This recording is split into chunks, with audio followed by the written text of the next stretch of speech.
Almost 100 foreign policy experts signed on to an open letter refusing to support you, saying you're embracing expansive use of torture is inexcusable.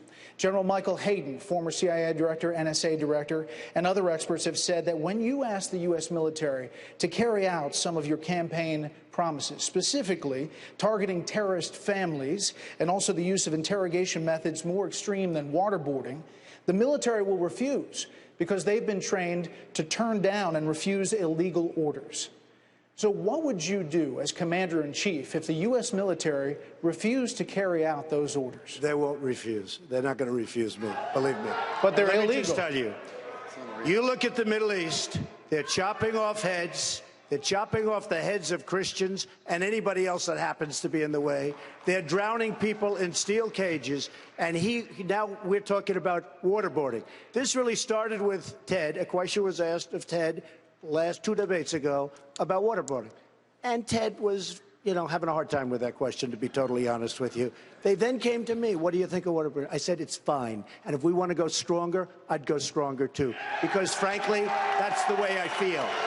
Can you imagine these people, these animals over in the Middle East that chop off heads, sitting around talking and seeing that we're having a hard problem with waterboarding? We should go for waterboarding, and we should go tougher than waterboarding. But targeting terrorist families?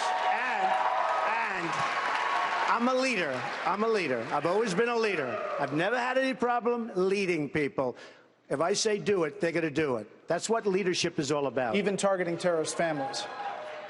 Well, look, when a family flies into the World Trade Center, a man flies into the World Trade Center, and his family gets sent back to where they were going, and I think most of you know where they went. And by the way, it wasn't Iraq. But they went back to a certain territory. They knew what was happening. The wife knew exactly what was happening. They left 2 days earlier with respect to the World Trade Center, and they went back to where they went, and they watched their husband on television flying into the World Trade Center, flying into the Pentagon, and probably trying to fly into the White House, except we had some very, very brave souls on that third plane. All right? Senator Cruz, I have no problem with it. Senator Cruz. Brett, I think the American people understand that yelling and cursing at people doesn't make you a tough guy. We need a commander-in-chief that, number one, will rebuild the military, just like Ronald Reagan did in 1981, coming out of the weak Jimmy Carter administration. He passed tax reform and regulatory reform. The economy took off. It generated millions in high-paying jobs, trillions in new revenue. He rebuilt the military, bankrupted the Soviet Union, and won the Cold War.